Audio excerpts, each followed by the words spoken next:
Now on Amazon Prime, it's prompted our big question of the day: is traditional TV viewing dead because of Netflix, Now TV, Sky, box sets, and now Amazon Prime? And I'm delighted to welcome to Talk Radio the main man, in my opinion, of the three, because he's the one who's turned up. It's James May himself on Talk Radio. Welcome aboard, James.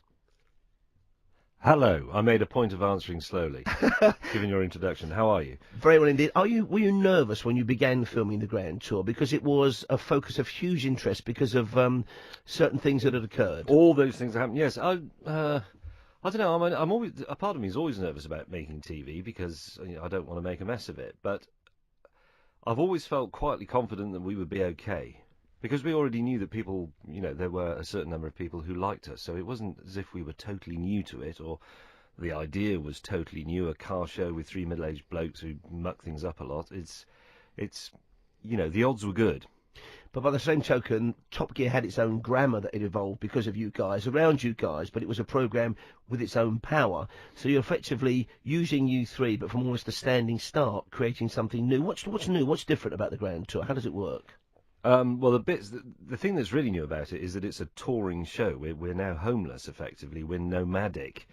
We used to go to the same studio every week, and the audience would come to us. Now we go around the world and go to the audience, and we get actually a fairly localised audience. We get like a Californian audience, then we get... You've allowed Americans into the tent? Yeah, well, they sort of own it.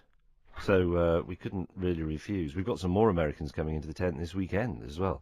The Americans make a good audience because it's quite easy for us to pick a fight with them and have a bit of fun.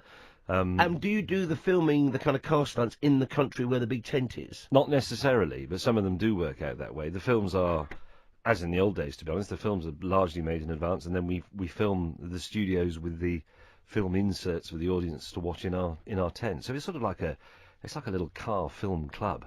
So I've opened the Sun newspaper today. They've given you 2 pages, even though effectively Amazon Prime is a competitor of Sky TV and stuff. And the first thing I see is a tank being blown up. It's not the tank blowing up. The tank is blowing something else up. That'd be my dodgy eyes then. Could be, or it could just be a confusing picture. But Sorry, can I interrupt? Who's he? It's John Holmes, by the way. He does the afternoon show. Yes. Yeah. Hello, we don't normally see him in the morning because he's a creature of the night. Yes, or afternoon, which is your night, Paul. Sorry, I've just walked in because I'm in early today because there's been some confusion, James. I'll be brutally honest with you. So what happened is, I know you've got James here now. He's here now in front of you. I am here. And I thought he was on our show due to a mix-up.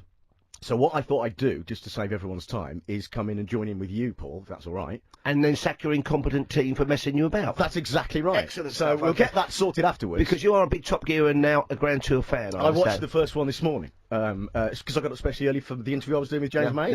Which you're now doing. That's fine. Take over. And it's, I mean, the money's up there on the, you've seen it, the money's up there on the screen, James, that's fair to say, isn't it? That is an opening sequence and a half. Yes, we do. I mean, we've, even before we pursued a policy of not spending money on, for example, wardrobe, as I'm sure many people have observed already. Are you wearing the same shirt now you're wearing on that programme? It looks very similar. I wondered if anybody would spot it. You are, though, aren't you? Well done, yes. Thank you. I've got 2 the same. I'm that professional.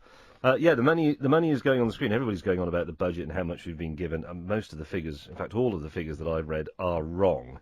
But the budget is healthy. Let's not kid ourselves. And we are spending it on pictures and sound and location. So, yes, you saw the results. Yeah, it was. It's like Mad Max. Yes, there is a bit of Mad Max. I can be honest with you. I'm not going to give you a figure because I don't actually know. But that opening sequence was not cheap. It sort of, Paul, did you think this? It sort of blew away the dust of Top Except Gear. I've yet to see it, as I said to James. Had you been listening to Talk Radio on the way, and you'd have heard that honesty, because I was too busy having an argument. It was available at 11:30 last night, and I'm in the land of Bedfordshire by then. I'm up the Wooden Hill and in the arms of Morpheus, or whoever will have me that night. This is the trouble with streaming on-demand TV. The number of spoiler alerts you have to administer is constant because there will always be somebody who hasn't seen it yet. That's true. So spoiler alert, spoiler alert. And for those people, tough luck, like me. Let me ask a couple of quick questions that the listeners have texted in for us. Emery Merseyside said, James, don't take this the wrong way, but what is it about cars and you guys that gets you so excited? I've never understood it. Can you sum up the poetry of the automobile for Emma?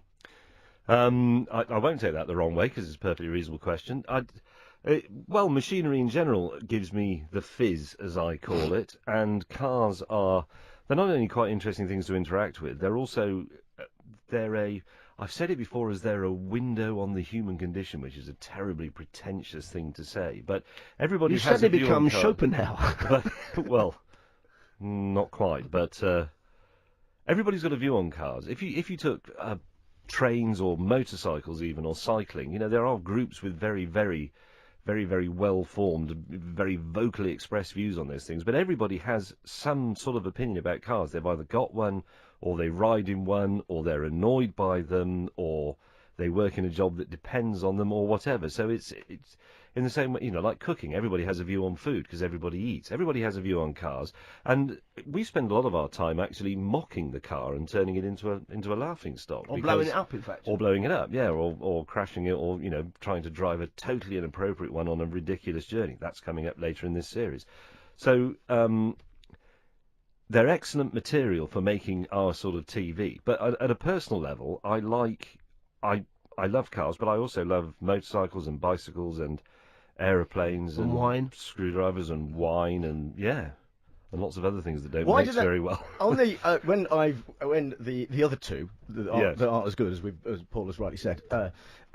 My assistants. Your assistants tend to travel in a pair when being interviewed, and I wonder, and I asked when Do they? Yes, did they not tell you that? Because I interviewed them once together, and I asked where you were, and they didn't really want to answer that, and I thought it was a bit embarrassing. And then now you're here, and they're obviously somewhere else, and I just wonder why you're. We're all actually the same person. You never see us all together. You see. I don't know. It hadn't really occurred to me that the other two travelling around. It's just rude, isn't it? It must just be nervousness. There was a thing when Jeremy and Richard came in to. They are deeply in love as well. Well, they were making love throughout the whole interview, which was interesting. But Jeremy tweeted a picture of me standing next to Richard Hammond, and I'll be honest with you, it seemed perspective that I was shorter than Richard Hammond, which amazed both of them. Jeremy tweeted that, and it kind of went madly viral for a while because obviously he's got a lot of followers. So seemingly now. And is he taller than you, Richard Hammond? The man they call the hamster. I'm going to in say which case, what would they make you?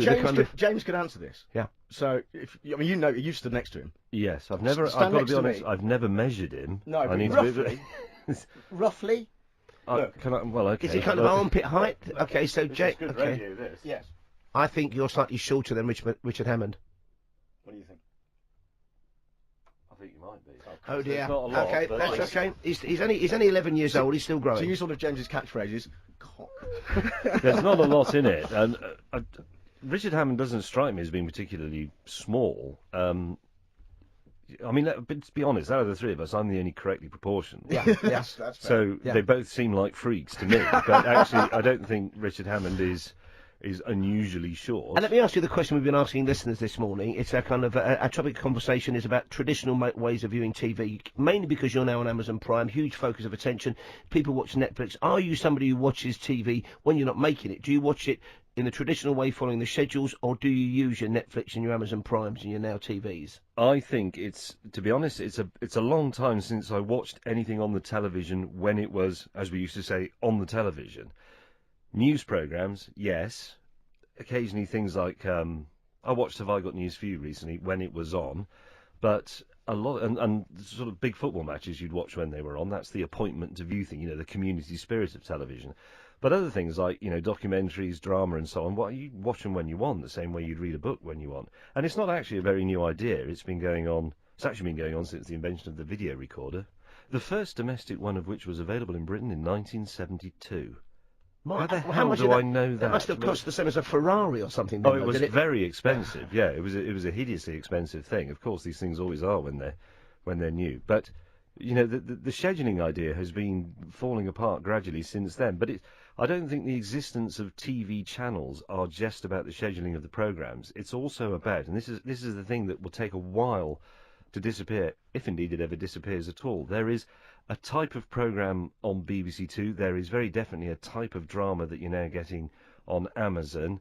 Netflix, there's a certain type of historic collective stuff that's available on Netflix and that was available prior to that on those other, the earlier movie streaming. I can't remember what they're called now. The iPlayer has been around for a long time, so even with, what we tend to think of as an old-fashioned broadcaster like the BBC or ITV, they've both had internet catch-up services for a long time. So I think actually traditional television has been dead for about 30 years in the sense that I think you're talking about, but it won't disappear entirely, because if there's a US presidential election or the World Cup final. Those are things that are going to make society go quiet, because everybody goes in and everybody is watching And also, the I telly suppose at the there's that same whole thing of time. social exclusion. I remember when I was at school back in the early 70s, there was one boy in the school whose mum and dad wouldn't let him stay up to watch Monty Python. A, they thought it was a bit strange and subversive, and B, it was on too late. And he was basically cut out of a whole round of conversation the morning after Monty Python. I would imagine his life was completely ruined. Yeah. Oh, yeah. I wasn't allowed to watch. My parents really frowned, as a lot of people did back in those days, ITV, because it had too many ads on. And my mum didn't approve of Benny Hill because he ran around in high speed after women in bikinis. And then evolved into Jeremy Clarkson. It pretty well, he doesn't run around, but yeah. So, but yes, there was, and I was writing about this for a newspaper recently. There were things that were on when I was a kid, so Grange Hill or whatever, and you had to get home to watch it. And if you didn't watch it when it was on, you never saw it. Gone forever. It was gone forever, and you missed out on it. And as you say, it did sort of slightly ostracise you if it was a very popular thing, because people would be talking about it. The then equivalent of what we now call the water cooler conversation. You couldn't join in. It only because happens you hadn't live seen now, it. doesn't it? And then you People's- became a murderer, basically. Because, But it's that live conversation now. It's changed, hasn't it? That where people are double screening, as I believe they say, where hashtag that or whatever. And with the streaming programs, you're right, James. I think that in people are just catching up and watching it in different times. So when do you ever get the figures in for episode 1? When does it stop? we never get the figures. Yeah. That's a win-win for you guys, isn't it? That's it. You've got nobody to answer to. What a result.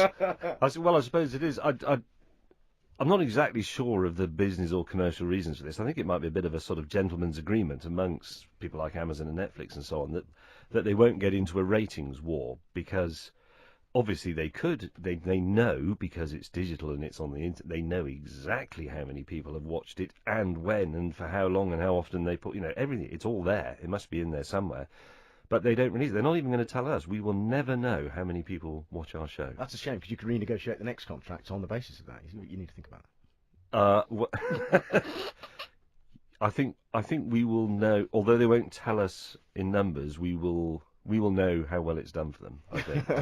So it's great to meet you, James. Thank you very much. Did you want a final question, John? This was meant to be your interview. You thought in your crazy world. I'm simply going to thank you for letting me gate crash your interview, and thank James this for is letting me have this one. Look at us, nauseating. look at us. We'll have a man hug in a minute. Move over, Jeremy Clarkson, Richard Hammond and James May. We've got James May, I'm the ugly crumple-faced one. We've also got the short one, yeah. small but perfectly formed John Hunt, who's with you this afternoon, 1 o'clock till 4 o'clock. It's an amazing show. You've got to listen. Yes, the cheese has slipped off the cracker, but he's a top listener and a top fella. And that's before Yasmin Khan and the award-winning Drive Show. James May, continue good success, and thank you very much for joining us on the show today.